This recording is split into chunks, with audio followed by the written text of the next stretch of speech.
I sent out our notes and that we are starting this from this book. And Kathleen, you will be able to go back in time with us and really remember putting this book together with Barry, who sadly can't be with us today.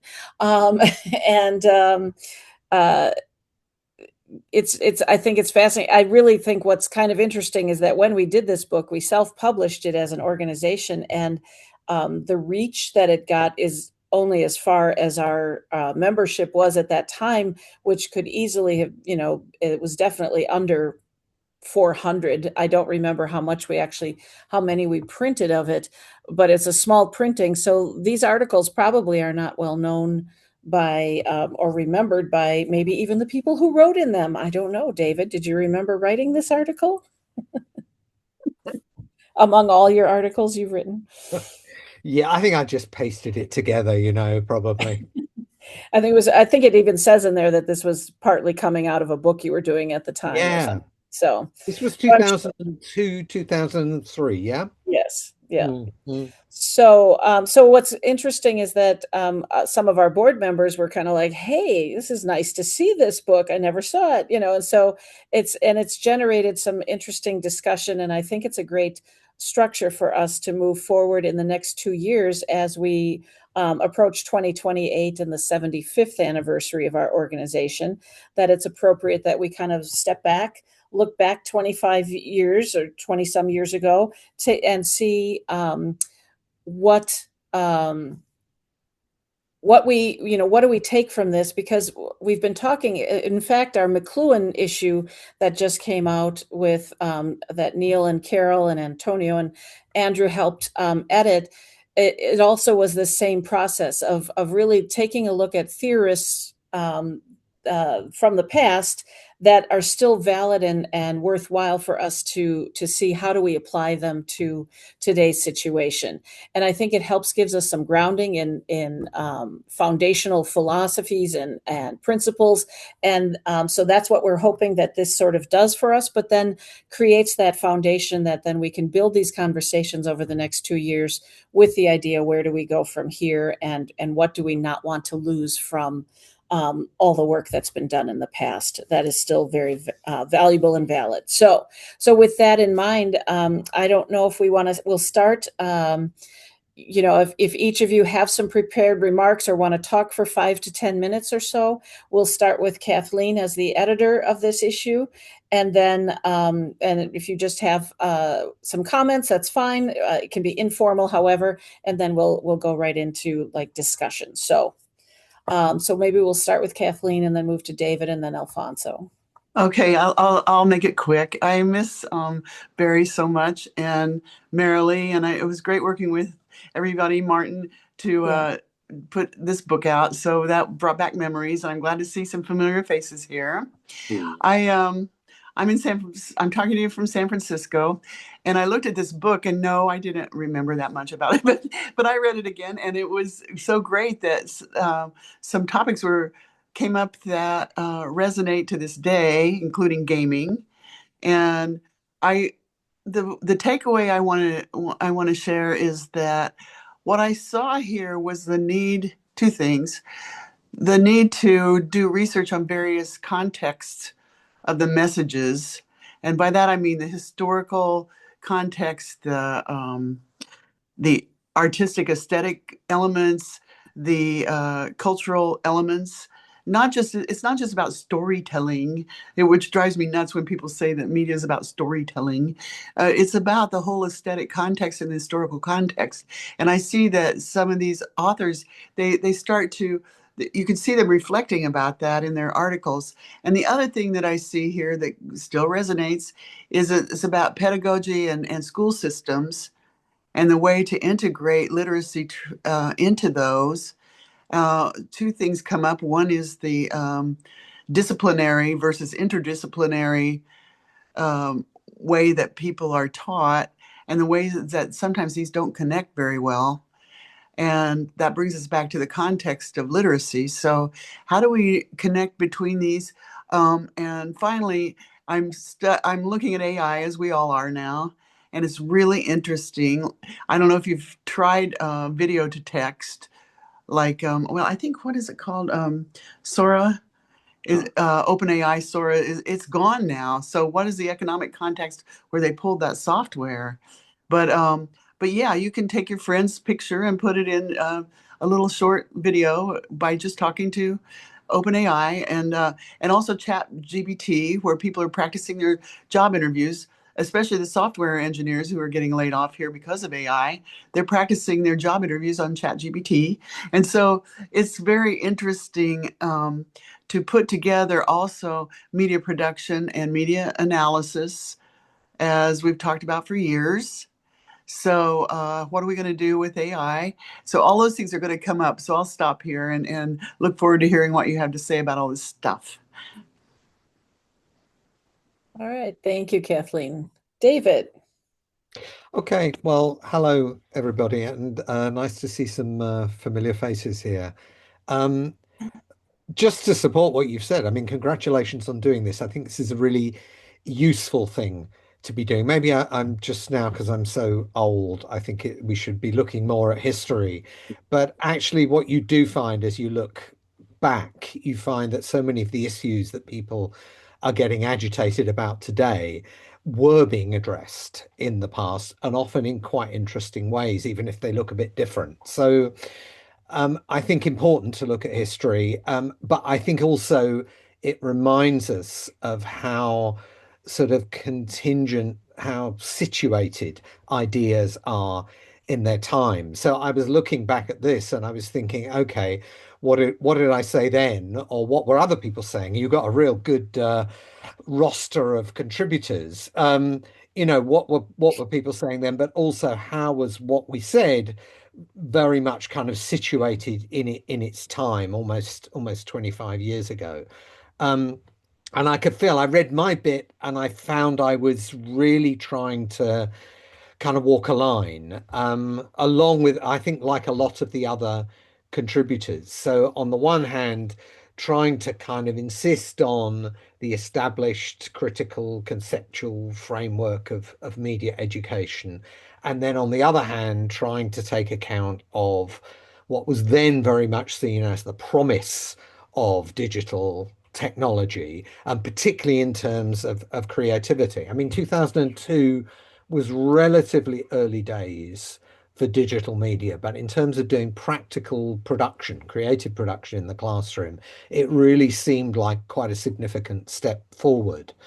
So I felt I was kind of walking an awkward line in what I'd written, arguing that we needed to hold on to and perhaps update, but certainly not abandon the critical framework that we were familiar with, but on the other hand, use the opportunity of creative media, opportunities for kind of play with media. And at the same time, I was trying to kind of pull back from this kind of rather celebratory discourse about the participatory internet and the digital natives and so on and so on.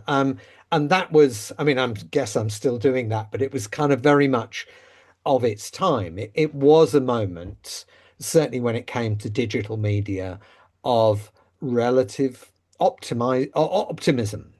It was before the platformization, the commercialization of the internet. And what you had was a way of talking about the internet which was a lot to do with civic participation, to do with the possible democratization of media. And I never completely bought into that.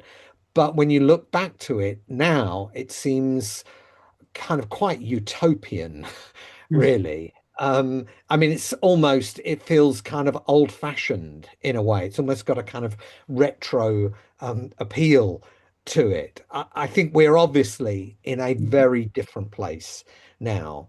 What we've seen is the dominance of capitalist technology, media empires. We've seen not so much the rise of left to liberal forms of civic participation, but the rise of a far right media sphere. And I think all of that has shown that networked participation didn't necessarily result in democracy or liberation or whatever else we were hoping at that time. It's actually turned out rather differently.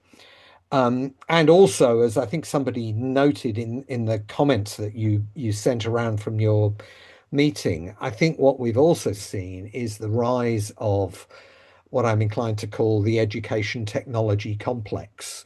You know, we've had the military industrial complex, and this is the education technology complex. I found I was kind of resisting that 25 years ago. I did a book called Beyond Technology, which was like 20 years ago almost. Um, but that whole move on the part of the tech companies moving into education, bringing their business model, which is no longer just about selling devices, it's actually about education as an opportunity for data gathering. Um, I think that's become so much more powerful. Um, and the question really is, well, what do we do about any of that? I mean, I think in some ways there's an opportunity there because I think technology has so consistently failed to deliver in education. Um, but actually, what we're talking about when we're talking about media education is not just technology. And I worry that that sort of narrows the focus. So that's a kind of first thing to kind of think about what was the moment and how were we thinking about those things in the sort of early-ish rush of enthusiasm around the internet and network technology and digital media.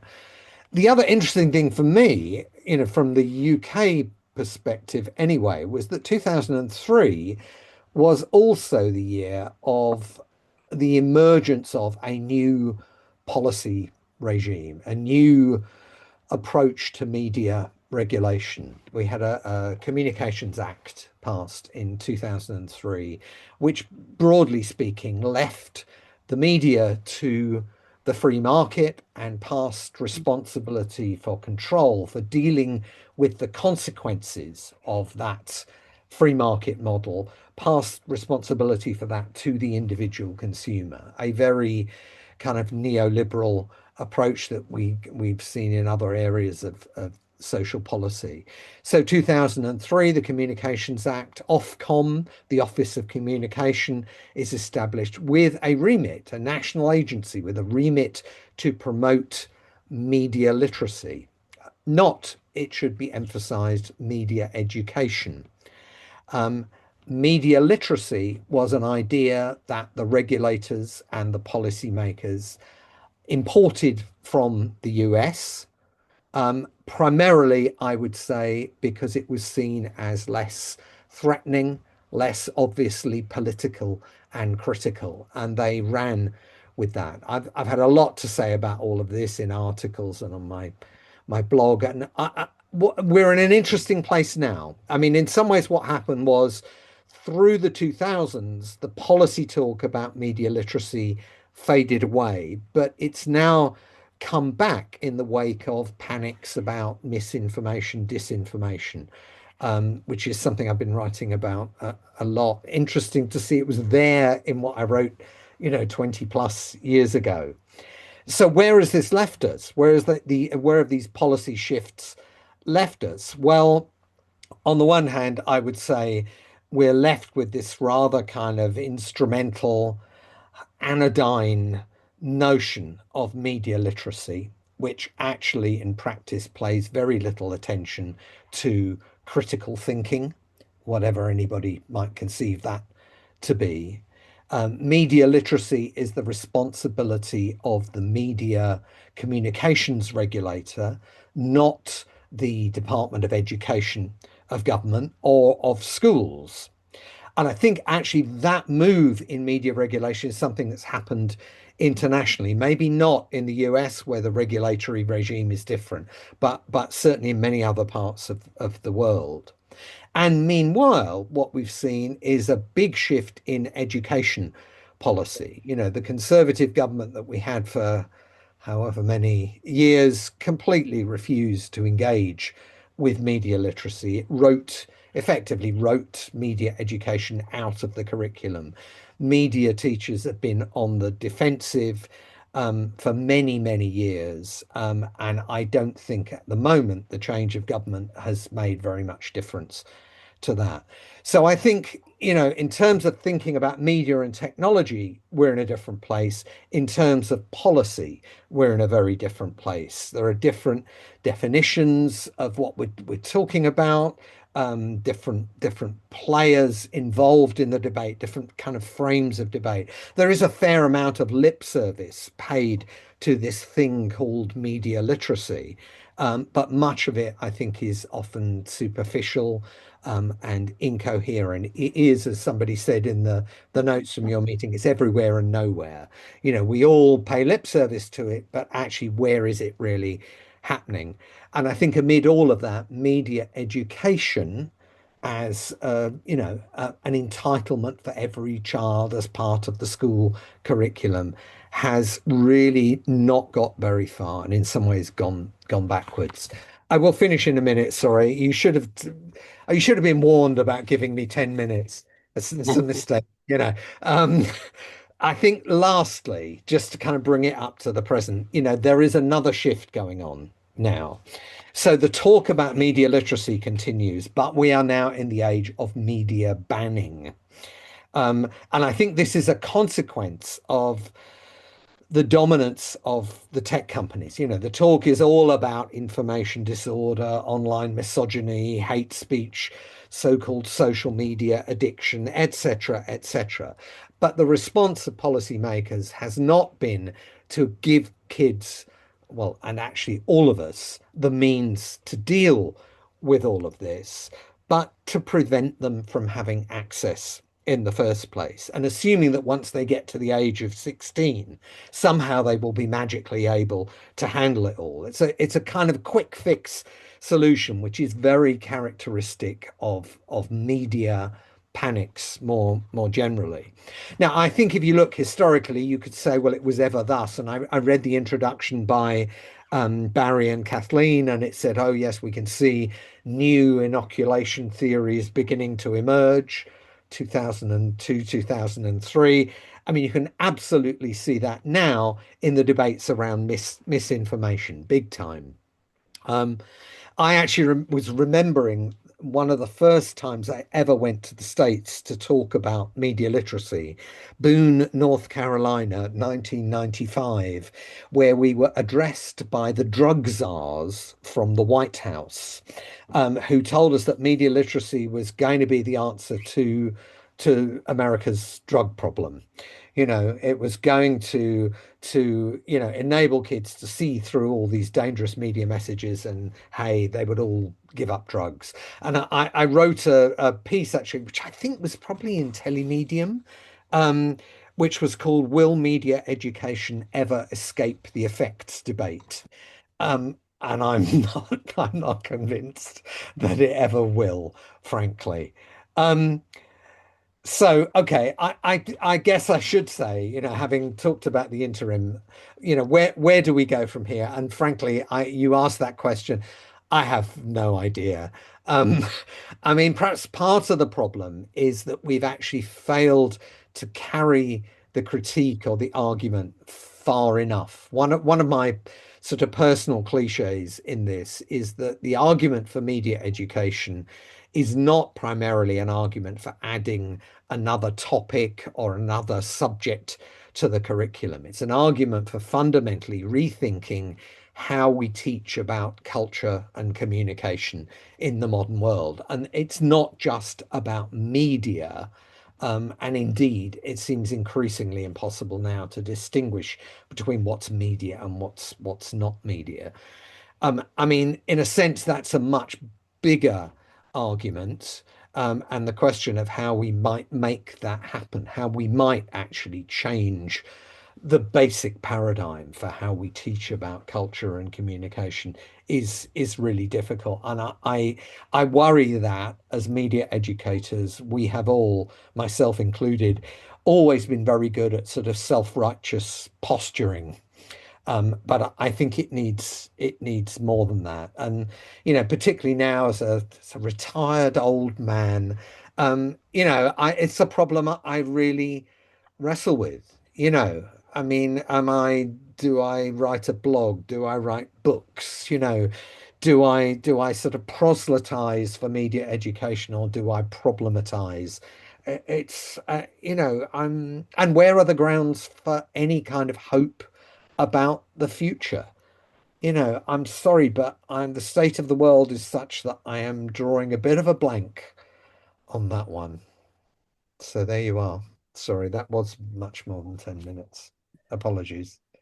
That's all right. The beauty of we do have an hour and a half together, and so we do like to spend our time and not rush through this. So lots to think about there. Many good questions.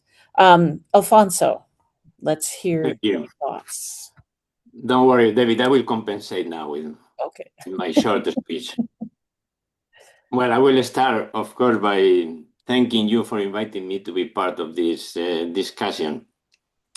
I'm going to read out, if you don't mind, some notes I've prepared, and excuse my English, and I hope I can make myself understood. Well, a hint. I read it to an artificial intelligence, and it understood me. So I'm sure your intelligence will be much better than the artificial one. Anyway, when I wrote that test on multimedia literacy and teacher education, my argument was twofold: that media literacy cannot be reduced to technical training, and that in addition to critical reception, students must also develop their creative expression. Media literacy is not only about decoding messages, and it is certainly not only about using tools. For me, literacy was, and still is, something much deeper. It is about helping people understand the world, express themselves in it, and, as far as possible, change it. At that time, 25 years ago, both media and education were still more focused on receiving messages than on creating them. We wanted, by that time, students and teachers to become creators, not only receivers. People able not only to consume media, but also to produce it in a critical and responsible way. Nowadays, with social media and Web 2.0, many people can publish, edit, comment, remix, share, and create content very easily.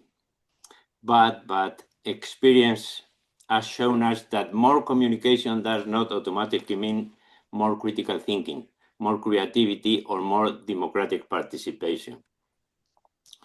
People often share more than they truly create. And even when they do create something original, they usually do it inside platforms shaped by commercial interest, opaque rules, and attention economies they do not control. The internet, as David pointed out, I think, which could have been a space for freedom and free expression, soon became a vast marketplace for ideas and products of all kinds. An environment, or what we used to call virtual concourse, controlled by big tech companies, where we are all allowed to express ourselves, but only according to their rules. If the big tech companies already control virtual environments and social media, with the tools of artificial intelligence, they are becoming to control not only contests, but having more control over tests. At the end, we will end up writing as ChatGPT does. Since the arrival of ChatGPT at the end of 2022, the amount of online content has grown enormously. As you know, a lot of this content is not the result of a person's own creative process. It is generated by the algorithm using existing data.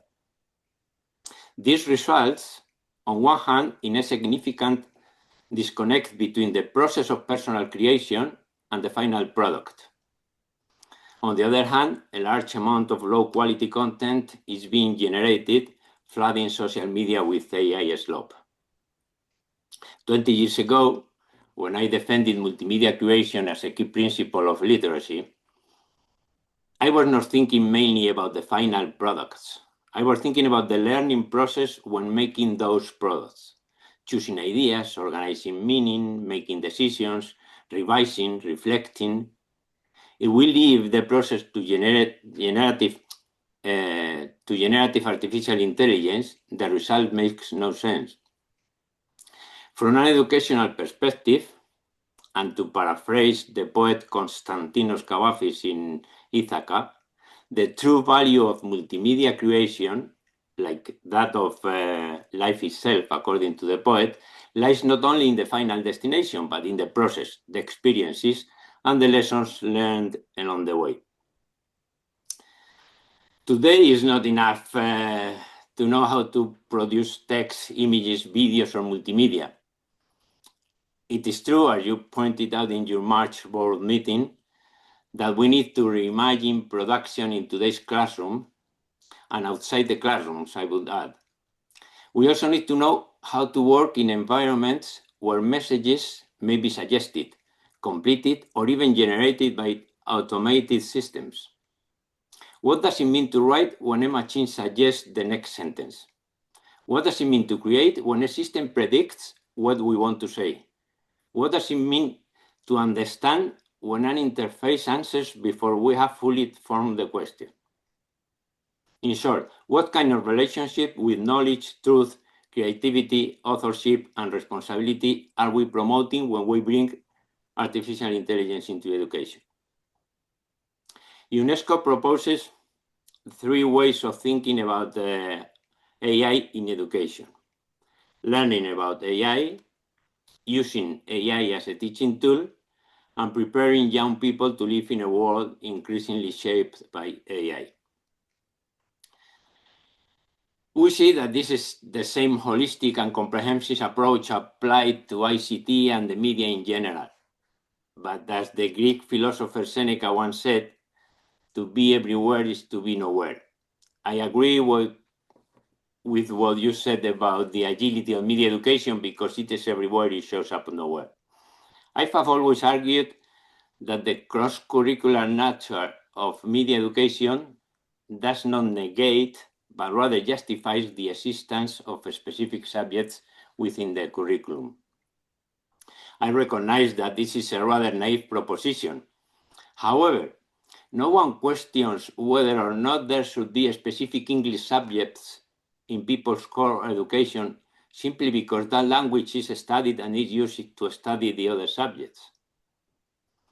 From the perspective of media literacy, I believe UNESCO's 3rd point is especially important: preparing young people to live in a world increasingly shaped by AI.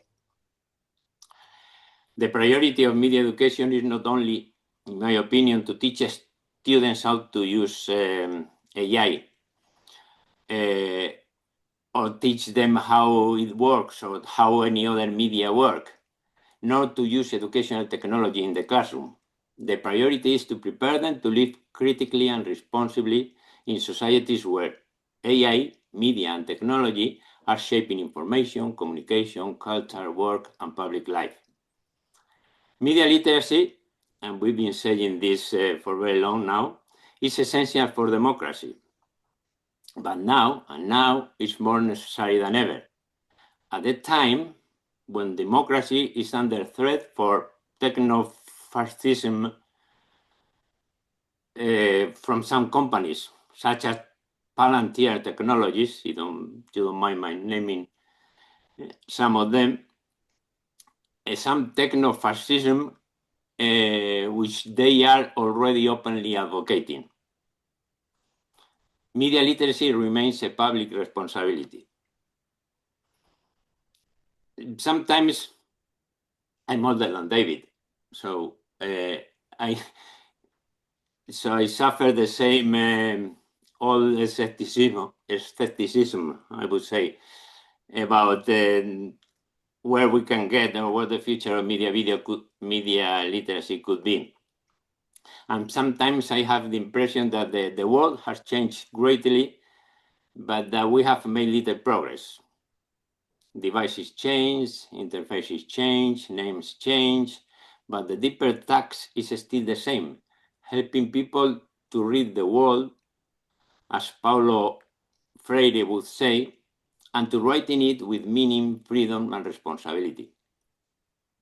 And honestly, I believe that tax is not smaller today than it was 25 years ago. It is probably greater.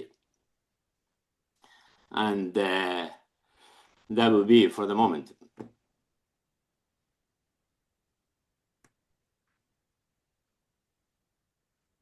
Wonderful. Oh my goodness. All right.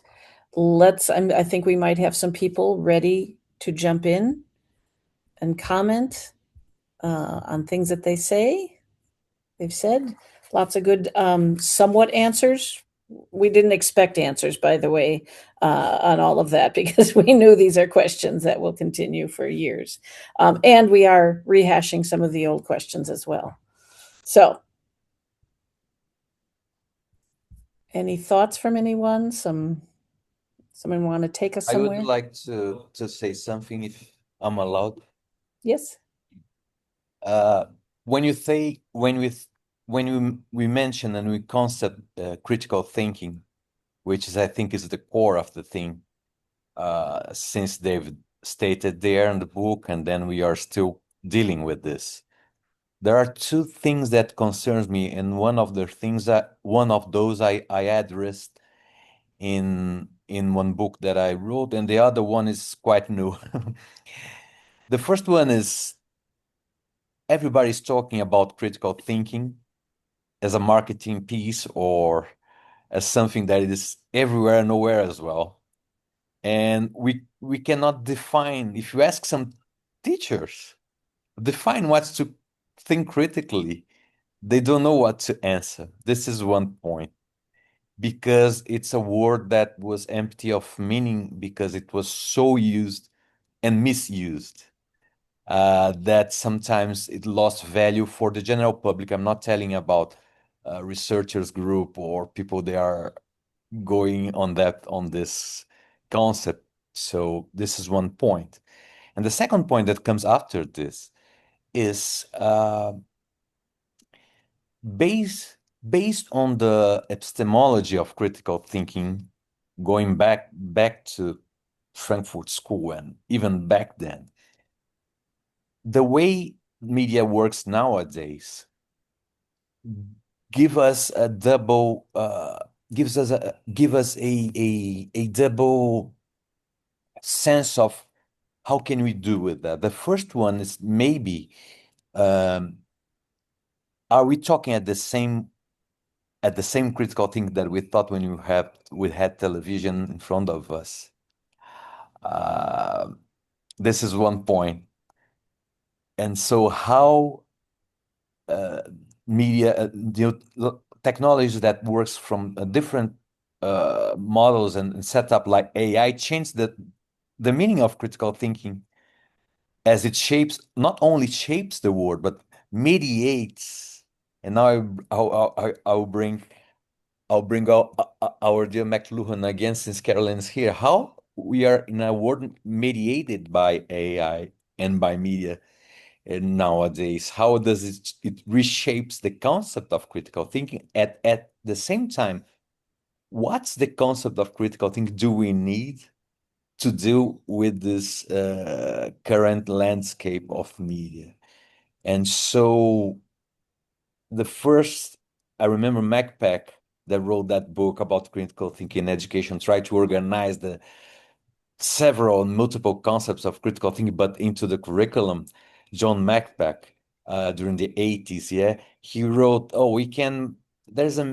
people are misunderstanding critical thinking with scientific thinking and everything. He said, we need to look to reality, shift our impression, or what we want to express, to think, research, and apply rationalism on that, and then express what we feel or what we think. The thing is, we are shaped by a completely different technology that we had in the past. we are shaped by a hybrid technology, which is part of us. An algorithm is part of our info, and it's part of something that it's a probabilistic model of mathematics that brings us what's closer to what we think or what we share in terms of opinion. So I try to raise 5 points that we can maybe reshape and rethink what does it mean to think critically in the age of AI, not in a very general sense, but in a specific sense when we talk about media education. Since Ms. Buckingham mentioned, I remember when I started also 25, 30 years ago, I remember there was this distinction very clear to me, Mr. Buckingham, of media literacy coming from the US and a very instrumental aspect of the thing, and media education bringing the critical aspect into it. So my question is, how can we reshape this concept to adapt for the times we're living? Because we're living in a time that it's completely different the way we deal with media and the media works with us. We are not in mass media systems anymore only. And I found in some anthropologists, like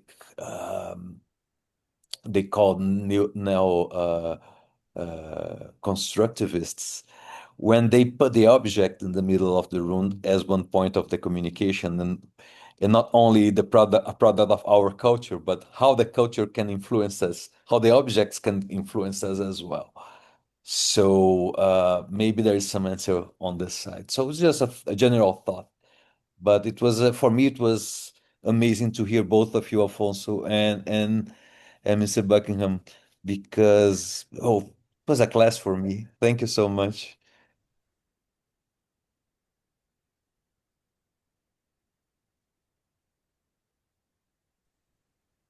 Any responses, thoughts? Well, very quickly, self-reflection is something that I think of critical thinking first and foremost as self-reflection. And of course, as academics, a lot of us like data-based logic. But self-reflection sounds easy, but in schools, kids are not very often allowed to fail to win. And by that, I mean, they're not allowed to think of themselves as possibly in the wrong direction. And let's explore that a little more. And oops, that doesn't work. And that kind of time to do that is not built into the system very well.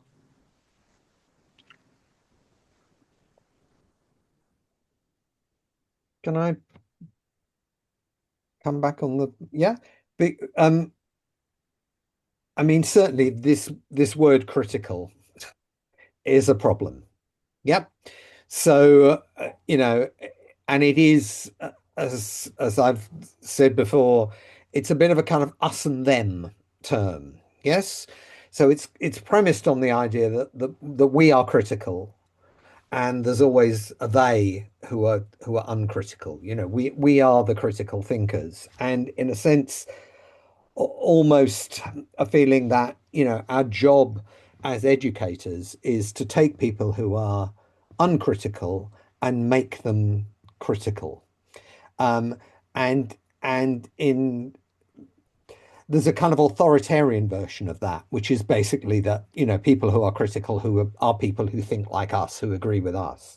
Now you mentioned the Frankfurt School, and I think this is interesting because that is one context where that term critical theory, that's where that term does partly come from, and I think in the UK context that is very dominantly what's in people's mind. It's a tradition of Marxist thought. Let's call it what it is. But I think it's premised on a certain kind of model of the media and a certain kind of model actually behind that of capitalism and how capitalism works, which is, as you said, it's something of a kind of mass media model, or it's a notion of an audience. right? There's a mass audience, and the audience is basically uncritically consuming, and our job as educators is to make them critical. And of course, the problem is that, you know, we now have what is effectively a new business model in the media industries. We're in an age, I mean, actually, not just in media, but we are in an age of participatory capitalism, if you can call it that, or creator capitalism. You know, we're all now no longer just consumers, we're positioned as creators, not least because for the tech companies, once we become creators, that's a very useful way for them to gather data about us and what we're doing. So I think, and also I would add to that, and again, Alexandra, you said it in a way, you know, there's a danger of everybody, because everybody thinks they're critical and the other people are not critical. That is a discourse that can be and has been co-opted by the right, not least by the far right. You know, so there are conspiracy theorists, for example. Typically part of the mindset of the conspiracy theorist is that, you know, they see things as they really are. It's the rest of us who are too stupid to realize what is really going on. You know, in the parlance, that we are the sheep. You know, we are just kind of following what we're told, whereas they, the conspiracy theorists, are the people. And if you look at how conspiracy theory communities work, they are very much doing critical media analysis. You know, they're critically analyzing mainstream media. They're testing hypotheses, they're assessing knowledge. It's very similar in many ways to what we think of as the work of media literacy or critical media literacy. So we're in a real difficulty, I think, with this. And, you know, I use that term a bit loosely. You know, we've got this idea of media literacy. Where's the critical thinking? But actually, once we start to then drill down and say, well, you know, okay, what do we mean by critical thinking? How do we identify critical thinking when we see it? It becomes much more problematic and much more open to challenge. So when you have, and again, there's research about this, and you know, and some of it's quite old, of looking at what goes on in the media classroom, and the media teacher is guiding the kids through a process of analysis. It's actually Len Masterman and demystification, right? Do you remember that? So the students are mystified, they're confused, they don't understand, they're uncritical. I, the teacher, on the other hand, see things as they really are, and I will pull the veils of illusion from their eyes and demystify them. Yes? And you know, there's a lot of research that suggests, well, kids push back at that. You know, either they play the game and tell the teacher what they think the teacher wants, or they push back at it. And increasingly, I think what we're seeing now in a sort of context of post-truth, etc. Again, that's a very loose term, but in a context of information disorder and information crisis, is students thinking, actually, I've had enough of liberal left-wing teachers telling me what to think, and I'm going to push back at that. And that, I think, then creates another kind of problematic dynamic. And this is not a big epistemology question. It's an issue that happens right at the chalk face in the classroom. And I think, you know, these are the kind of things we need to be talking a lot more about.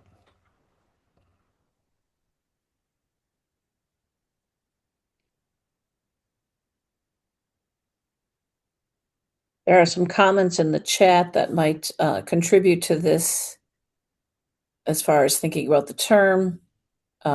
Carol brings up media as potentially being a problematic word right now.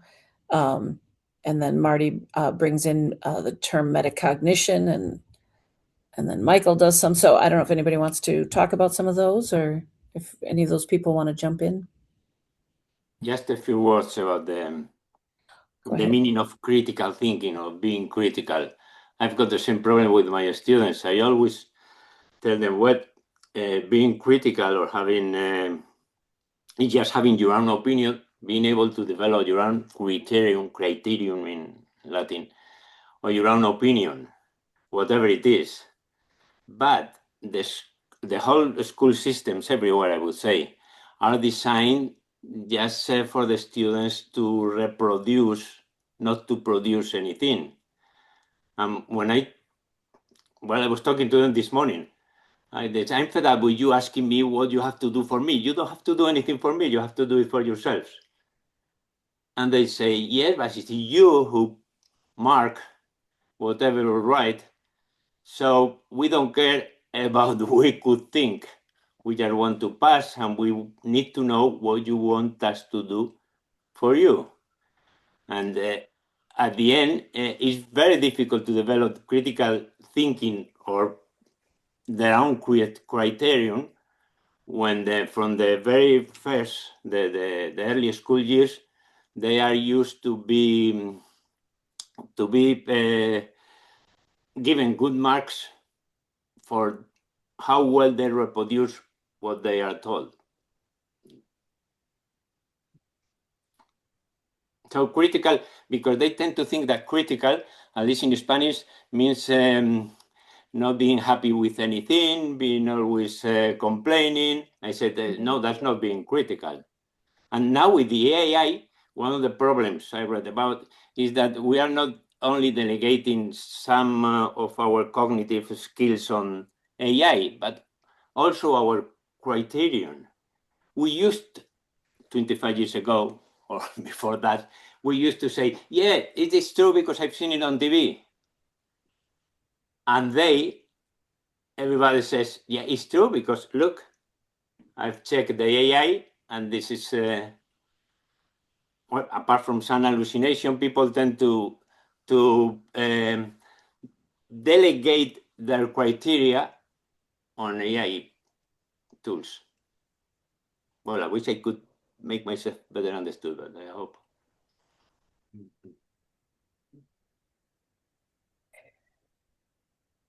It's understood. We get it. That's the challenge of today.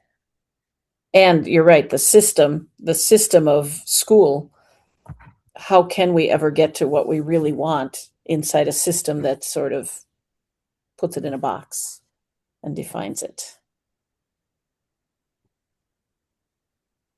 One other thing I'd like to bring up is that critique is also not in the system very well. If you've ever lived with artists or musicians, you know their critique is so harsh. And I'm not particularly an artist, so I was shocked at first at how harsh they come about each other's work, and they respond. That's what they're used to. But my students, that kind of harsh critique about their writing or their academic work was not taken as well. So I don't know how we integrate that with self-reflection, but especially in a polarized world. But it's an interesting component of critical thinking, I think.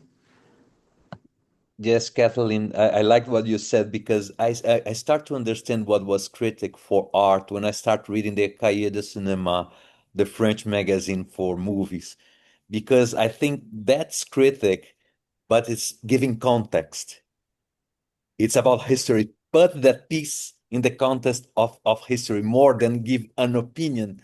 And the critic of art needs to put context what's going on in that movement, so I think it shifts my perception what could be being an art critical critic.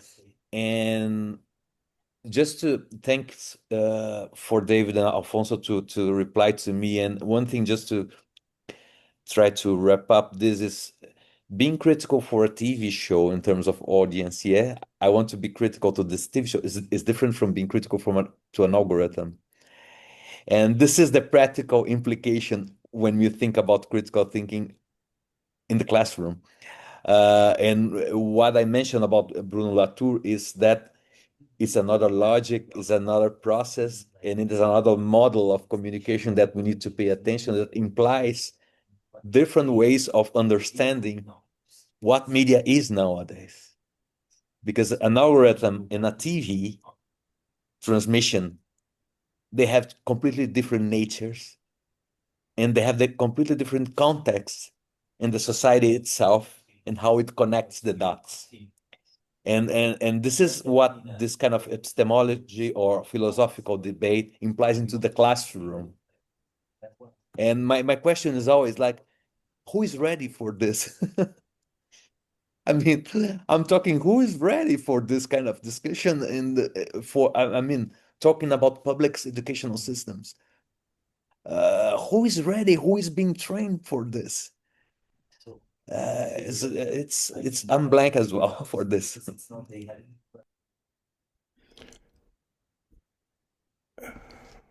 Go ahead, Neil.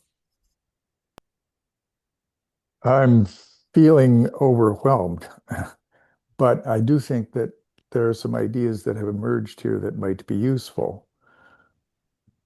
And I appreciate David's concerns and comments about the word critical. It suggests a certain hierarchy and makes us feel like we're superior. And I think that does, in fact, cause our students to rebel. So we have to be really, really careful with that word. And Martin suggested a couple of things, metacognition. And I think that could be a much more useful word in a variety of ways. Also, I think we need to pay a lot of attention to the word epistemology, because we're in a situation where we are now overwhelmed by being contained. There was a time when there was us and the media. And David was talking about how we could look at whatever it was, a video or a novel or whatever it was. And so there was a separation between us, our students, and that which we were experiencing. We are now inside. And so one of the reasons that we're feeling so overwhelmed is that we are not just inside, but it is inescapable. The only way to get rid of that is to move to a small island someplace and farm sheep. And there are people who are doing that. I don't say that facetiously.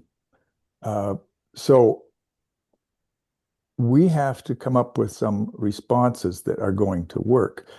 David wrote a piece for the agency issue that Carol and I edited in 2017. That's a long time ago now, but I think that whole notion of agency has become more and more strident. I'm aware of students who are very upset by this disruption because they feel that their identity as students has been shifted violently. I know there are teachers, because I speak to them, who also feel that their identities have been modified violently. So I think that the words that we have to work with are epistemology, identity, metacognition. I don't think they're going to save it necessarily, but I do think that'll help to give us some direction, because right now we're feeling overwhelmed. We're feeling overwhelmed quite logically. We are inside, and being inside is a very, very stressful place to be, because now we can't get a handle on it.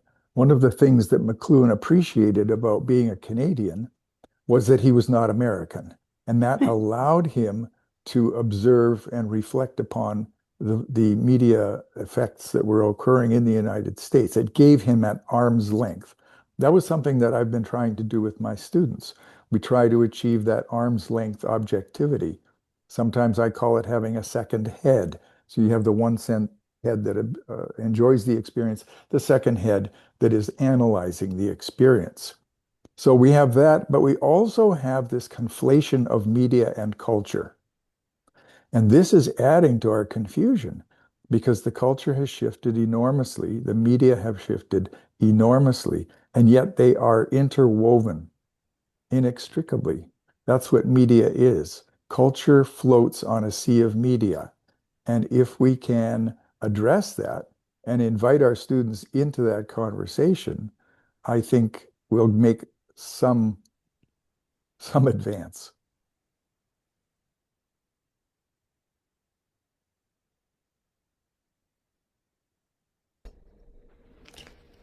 So I'd like to jump in and just add something that I think is missing that needs to be addressed, is that these notions of criticality can should not be addressed without a deep exploration of social consciousness, of conscientiousness, like Paulo Freire talks about. That all of this, the questions of compassion, of empathy, of justice, questioning power, of sustainability on a planet that's on the brink of crisis. It's not just epistemology, it's ontology as well. I mean, these are all connected, and I think this is a key part when we just kind of theorize about just what is critical thinking. I think we need to be connecting this to issues and questions of justice, and not about pushing our idea of what is justice and what isn't, but encouraging our students to be questioning who's benefiting, who's being hurt. How do we make the world a better place? Because I think that's what it's really all about.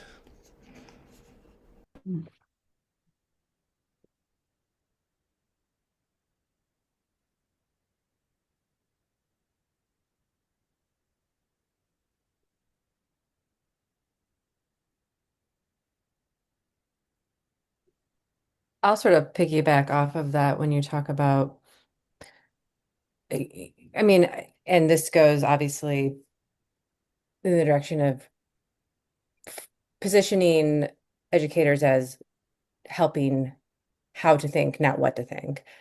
And I think sometimes ultimately where we're at odds and where we have been at odds is the fact that, and I say this as someone who comes from a public school education, who actually deeply supports the concept of public school.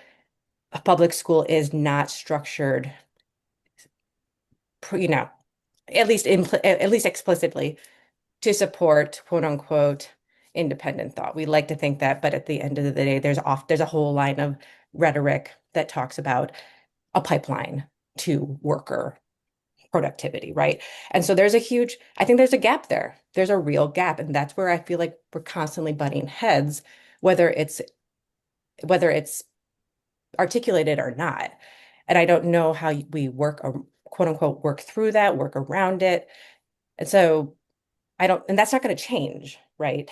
Well, I don't know what the future holds with her education, but I think that that's something that's sort of an elephant in the room.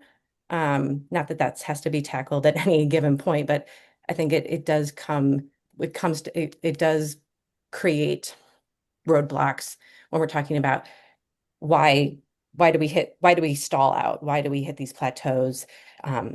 Why are we talking, why we use all this terminology, it's not connecting, or we talk about this stuff on an academic level, but at the day-to-day basis, nobody's talking about epistemology. No one's talking about critical thinking or metacognition. Like how are people actually interacting? And that's a little bit of an aside, but I think there is an elephant in the room when we talk about media literacy or critical thinking, and finding a way to have it work within a somewhat faulty system. So just putting that as 2 cents there. So I'd like to make a quick response. I wonder about project-based work in the classroom and if that would give some more room, but there's no time for that. And so it sort of boils down to this focus over the last few decades of education for workforce development and career pathways. And we're seeing that fall off at the university recruitment level, where people think, well, maybe we won't go that direction. We'll do an internship instead. And we need a gap year because I want to go see what I really want to do. And so we're seeing sort of it's being more thoughtful about the purpose of education.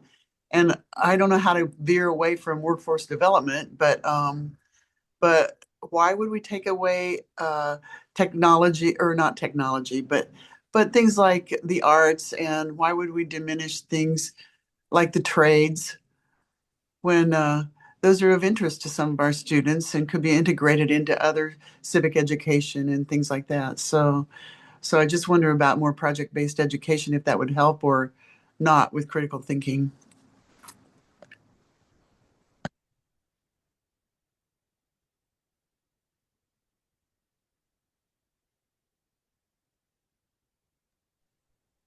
I wonder if that is very much we're getting to the education system and whether or not how do we change a system, right? Um, I do want us to maybe think about the conversation of David brought it up a little bit. The trend we are experiencing with banning bring technology and screens and screen time and the connections, the studies, and all of that. And so I don't know if we want to bring that conversation in. And I know Carrie sent an email with some of her thoughts. So if we want to. Maybe shift a little bit to that whole where do we fit in a world that is moving in that direction, and what do we do with it?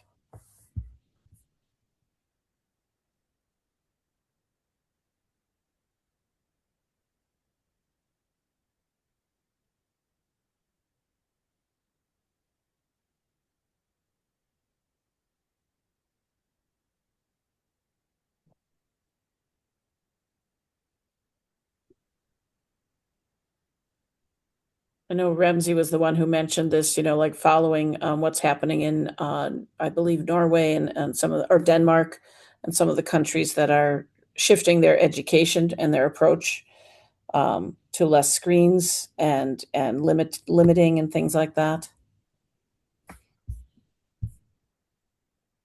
I mean, I do think again, we're in a binary thought process here. I mean, we constantly, this is not, unique to this topic, but we're constantly struggling with binary thinking, this either or, as opposed to a both and. And of course, it's the both and that is the reality that we succeed and thrive in. So how do we shift it? Right now we're reacting.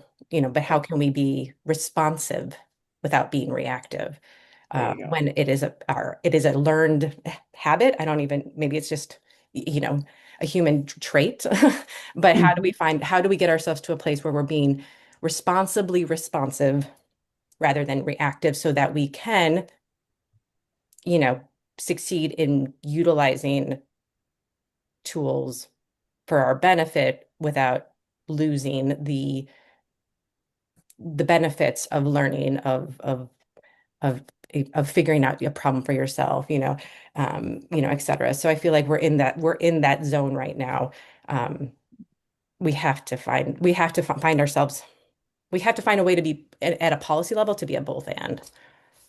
Mm-hmm. Go ahead, Michael. Yeah, I hope it doesn't sound elitist. This has been a terrific conversation, by the way, everybody. Thank you. Yeah, but I sometimes say to students that books give us this depth of learning and that the internet's allowed us, to see networks and to see connections, right? And actually a feminist thinking model too, like to imagine everything as somehow interconnected. So those are some of the good thoughts. But I was really drawn to what Alfonso said about um, basically the interruption of thinking, right? That the various tools are finishing our thoughts for us, and it brings me back to a Kurt Vonnegut story, and it's one the right-wing group here in Canada, the Fraser Institute, uses it. It's about two people watching their son, who's a ballet dancer. I don't know, maybe someone will remember. I think it's in Welcome to Monkey House, and he's wearing a pack on his back because it's the egalitarian future, right? And but every time they have a sustained thought, something buzzes in their head, and it interrupts their thinking, right?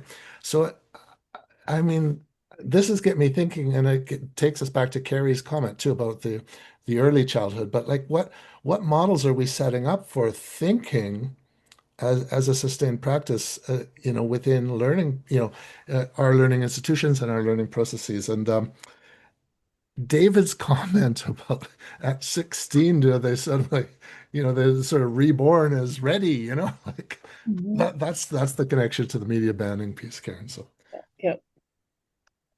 Excellent. I think Carolyn had her hand up next, and then Benjamin.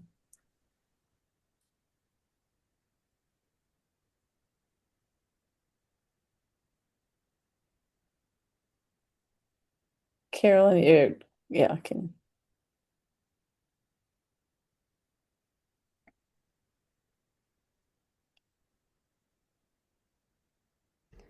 Carolyn, you're on mute. We couldn't hear you. Yeah, working on it. Oh, maybe go on to someone else. Okay, should we go? Benjamin, do you want to go, and then we'll come back to Carolyn? Sure, yeah. Just in response to this conversation about banning technologies and how that affects like our positioning in this issue, it just makes me wonder if it would be beneficial to kind of like return to the frameworks of like access, evaluate, and like and say like up until this point we've been talking about this term access, the beginning of this process, as a means of empowering individuals and communities who have historically, for whatever reason, lacked access to information, to the means of connection and expression, things like that, cultural participation. And to like say, okay, well, within this context, could we re-understand access as a means of like deliberate engagement with deliberate access to technology? And that way, a part of the tradition that we've already established, the discourse we've established, is able to engage with this thing of banning, but in kind of using a framework that we're more comfortable with. It's like, is there such a thing as deliberately not accessing media? And can that be empowering? What place does institutions like the school or the government have at like encouraging or limiting access? And what responsibilities do individuals and communities have to like, deliberately access, right, media in ways that either help us ideally? And that just seems like maybe a first step is like, well, let's revisit the terms that we've already used and see how they could be reframed in a way to kind of make sense of some of the things that we're seeing in the world that these frameworks maybe didn't originally account for, but like can account for if we, stretch those definitions or recontextualize them a little bit.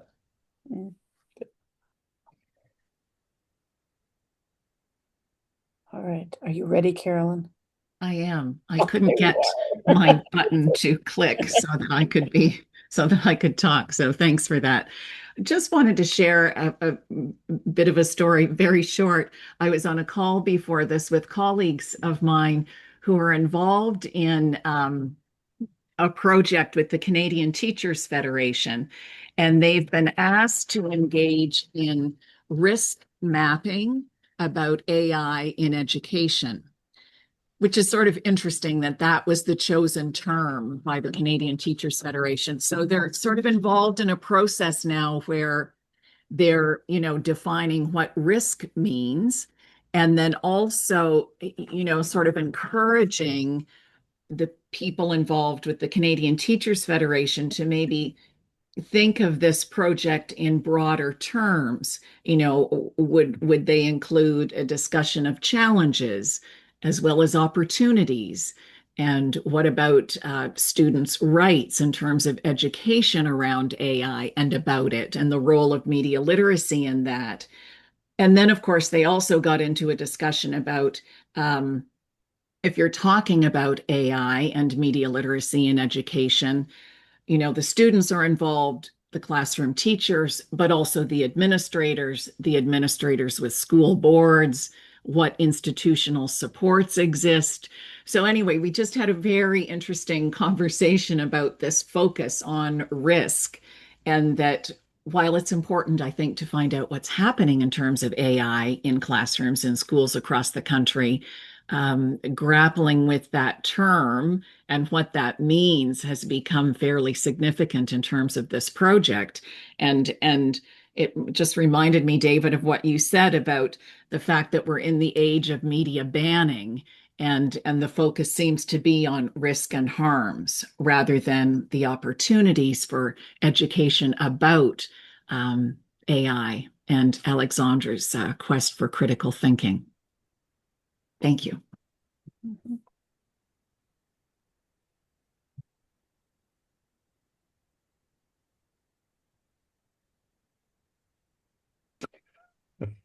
So I haven't got an orange hand, so I'm. Oh, okay. Go ahead, David. I mean, just well, there's a lot to say about the media banning thing, but it seems to me the key problem for us is that the calls for the ban are coming from another kind of place. They're about other things. You know, the rhetoric is there is an epidemic of mental health problems among young people.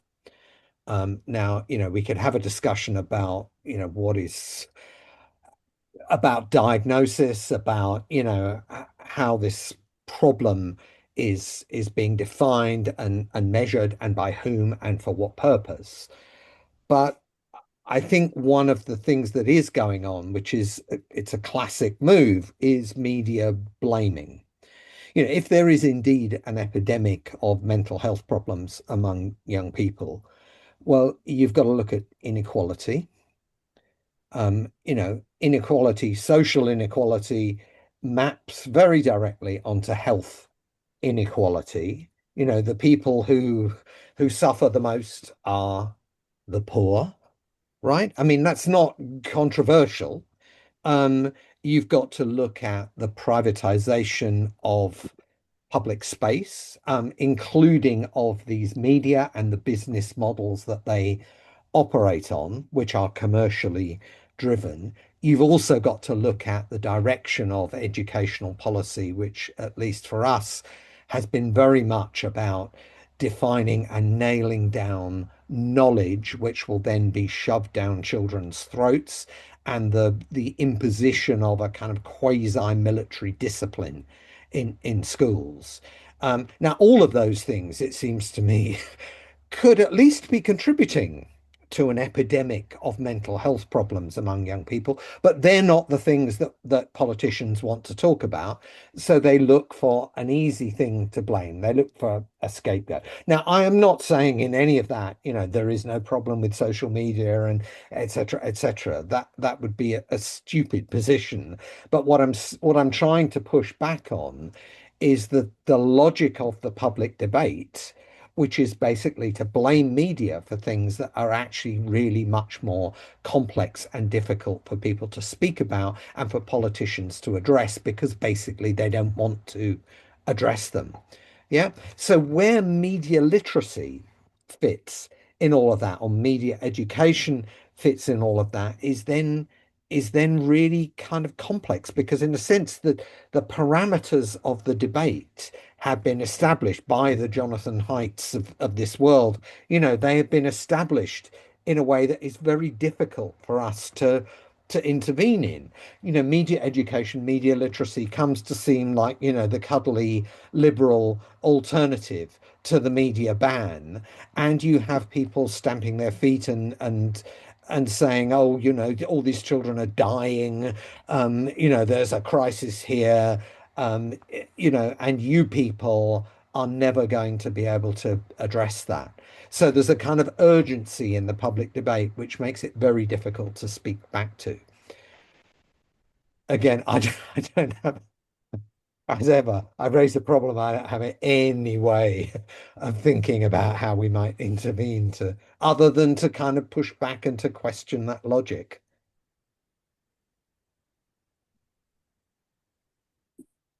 That's what I was going to say before with when we the old question of media banning back in the day was what are they watching, what are they choosing and looking at and things, and today it's you know, that if we're going to ban AI from schools, that is completely meaningless when the kids are doing it on their phone right around us or when as soon as, you know, the bell rings. So again, we're not, you know, banning doesn't solve the problem of addressing how do we live with this, that whole question that like Alfonso said, the third part about living in a world.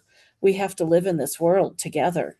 and we have to figure it out and together. you know, when they discover further down the line that actually the bans don't work, Mhm. what do we do then? You know, but also, I mean, when it comes to AI in schools, you're talking about a technology that is being driven into schools by powerful commercial interests, Mhm.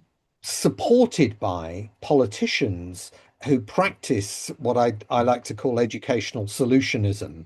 You know, so in the UK, oh, the UK will become a key player. We will turbocharge the AI industry and we'll become a kind of global competitor, an economic competitor. And that somehow, you know, it sits completely at odds with the rhetoric about the media banning. So yes, how any of that prepares young people to deal with the world, not that they're going into, but that they are already in, is the big question. But people don't really want to talk about that.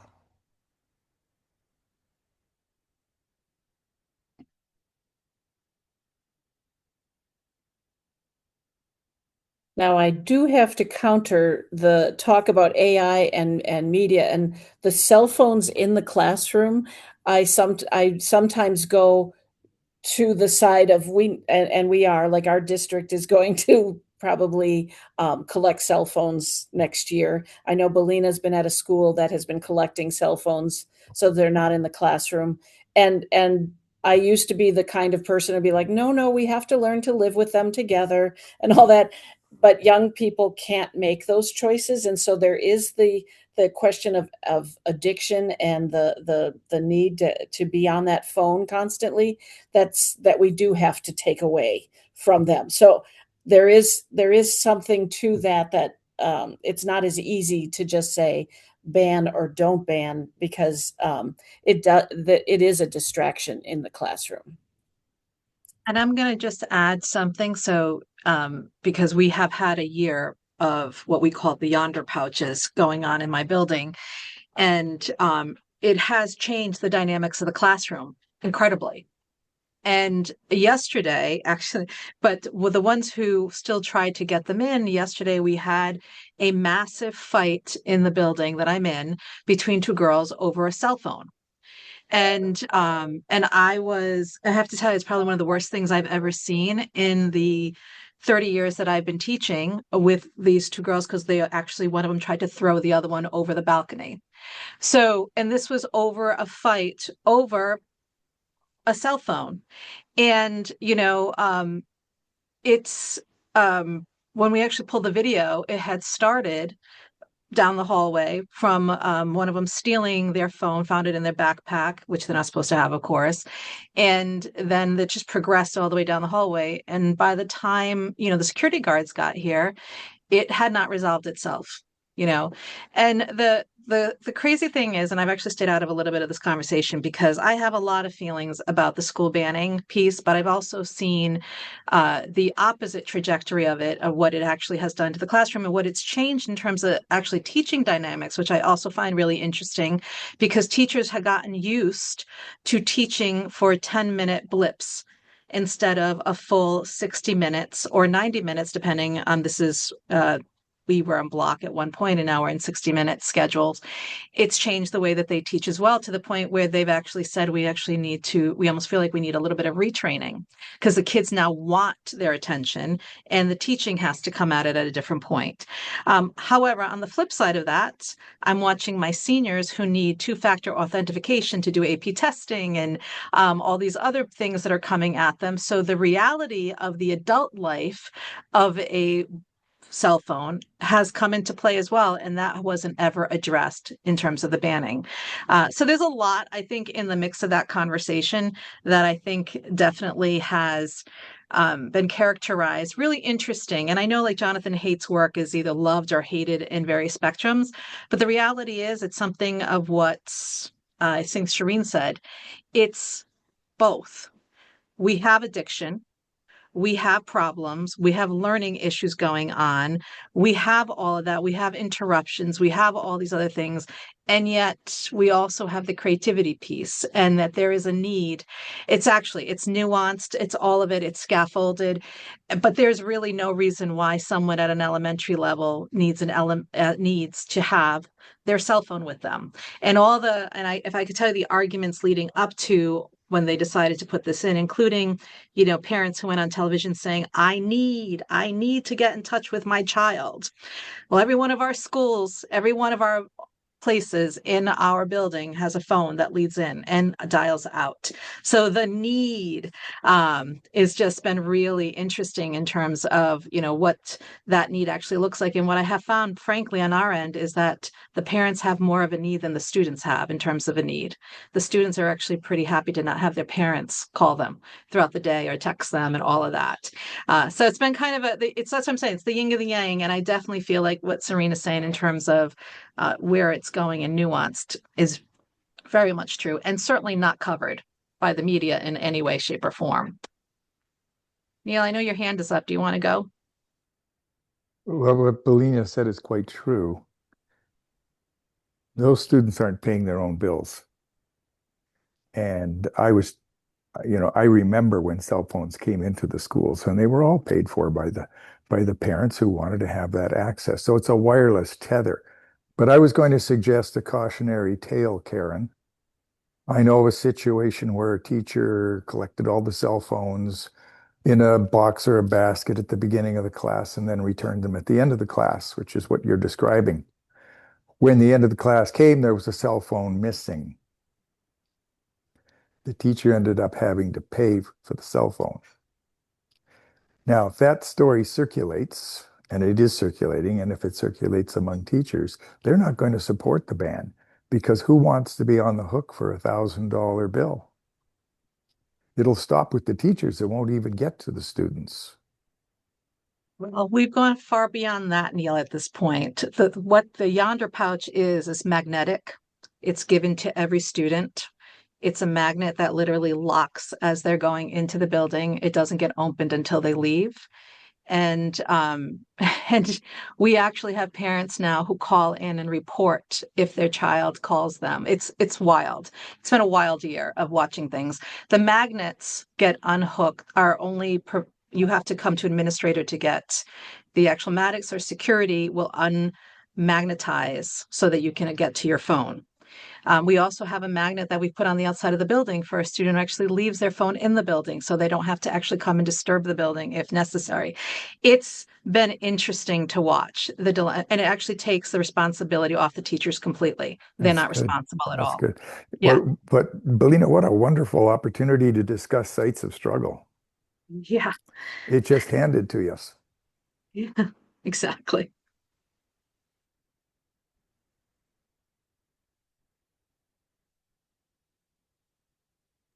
And I agree. There's talk in the chat that this is entangled between device and social media bans, which are happening, and that's a very different kind of problem. But I think the question of addiction still comes into play in both of those. There was a raging debate in the national newspaper in Canada just last week about these bans, and it was based on an article by the director of research at Media Smarts, and she had made a case for that we need to learn. And what happened in the comments section was really interesting, and there often people were saying, well, we need to remove cell phones from the classroom as a matter of justifying that there should be a social media ban. In other words, they weren't disarticulating these two. These are two different questions and two different discussions that we need to keep at arm's length so that we know which one we're dealing with. I also just want to add, I think that what I find more interesting is this idea that because the students have the cell phones, they're technologically savvy, which is also something that people keep saying, which I find to be the most ridiculous statement ever, especially because I literally watch students who don't know how to print every single day, who don't know how to save a document, who don't actually understand the tools for purpose. But sure, they can be on their social media accounts and do all sorts of great things, but the actual interesting, the things that you would think that, is the assumption that's being made, because that was literally where the ed tech place was. Oh, they're going to be the most tech savvy group in generation about specific things, yes, but not about things that are actually, I hate to call it work related items, but I feel like things that are part of their moving forward in life, because these are things we're going to, have to be able to do, be able to print or be able to access, at least until we decide that we're not going to use any of these things. And I have students who at the university level have come to me and said, I don't really know how to do any of this stuff because I used a Chromebook and the Chromebook just did it for me. And so I don't know how to use that application on a Mac or how to use it on a PC because the Chromebook just automatically did it and it didn't do it very well for them. So there's a lot of, I think this transliteracy piece about ed tech got lost in the wave as well, where there isn't this communication that's happening where because you have a foundational piece in this tool, it actually relates to another. And certainly in the United States, Chromebooks were primarily bought and used for testing purposes, not because there was any interest in ever teaching them about ed tech skills at all.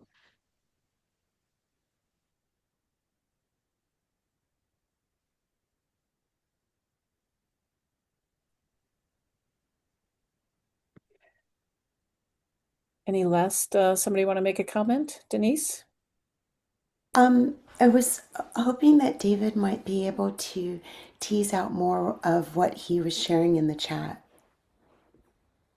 In regards to, I'd mentioned Carter G. Woodson, and because we were all talking about access, but there are some of us that might be in the schools and, what is the purpose of public education?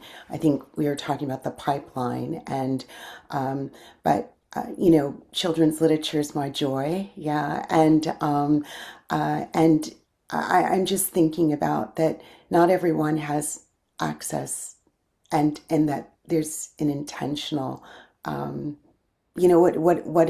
the system all about? What are we looking at this? What about the purpose of public education, the purpose of what does access look like? I was just sort of going off of what Benjamin was sharing, and I'd love to hear more from David in that regard.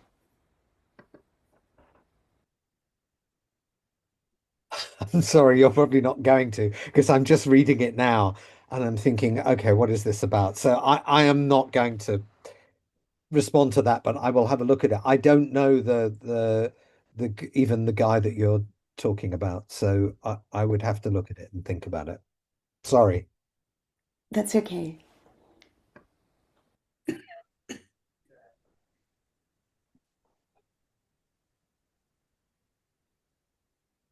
It's from the early 1900s.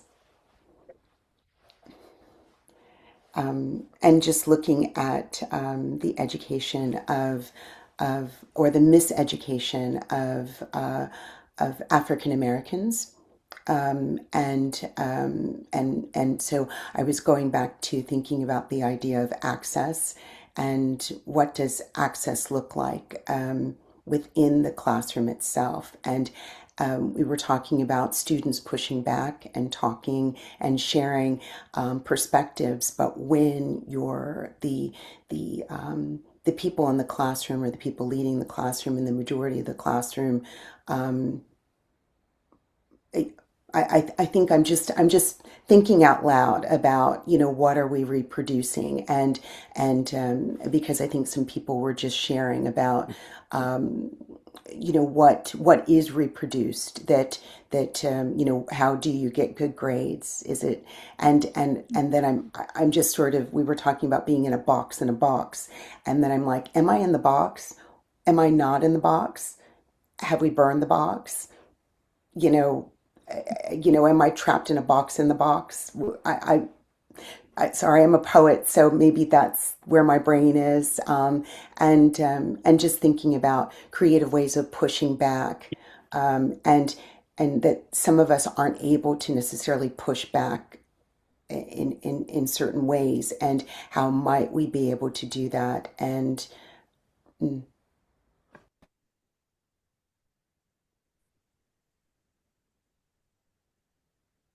Yeah, I'd need to have to think a bit more about it, because I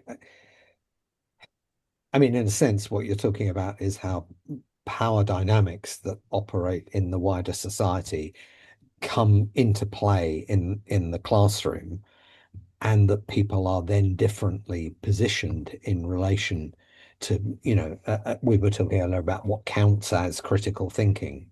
And yeah, that is, that's not a neutral thing. And that's why I slightly worry about something like metacognition, because it kind of implies that it's all going on in your head rather than in a social world. And once we start to look at it in the context of social practices in a social world, then we have to think about power. I'm not sure that I don't think that's necessarily no, that your goes. question, That but I can goes. I'm see just that. thinking. I'm thinking about the idea of, there's multiple layers of access, and even here in Australia, I mean, the satellites. There are people who, I mean, just being able to get the internet, full stop. And why is that?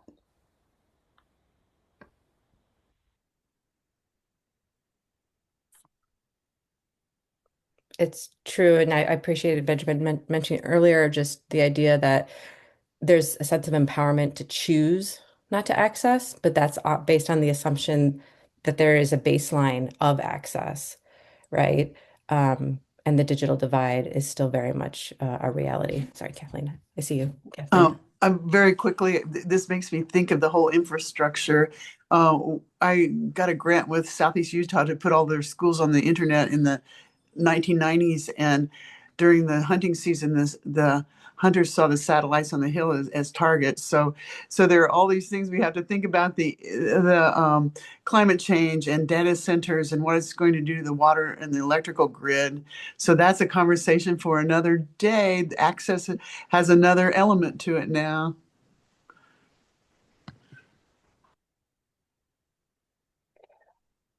This is so rich, and there is so much more here. I'm thinking we really have to line up the next few years of journal topics, because I know I have been thinking about, and maybe it needs to come under identity, or a term like that, of looking at identity, but gender and race, we've never really addressed in our journal, and I think that that's something that is needed soon. So definitely, I want to consider that for journal topics.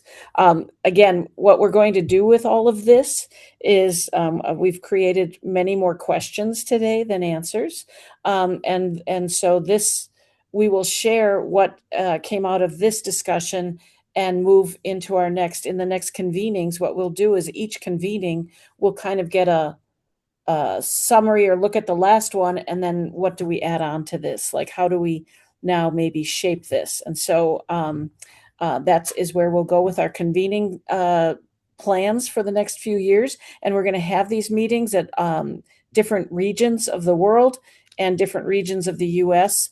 To try to capture all perspectives. And so we will announce and have on our website, by the time of the Rome conference, we will have all of the at least to be determined dates of when you can watch for things. So please do watch for that. And thank you so much to our panelists and to all of you for taking this conversation all kinds of different directions. So I appreciate it very much, and we've got lots to work with here. So thank you all so much. And again, any thoughts come after this, please share them. Keep the conversation going. So thank you.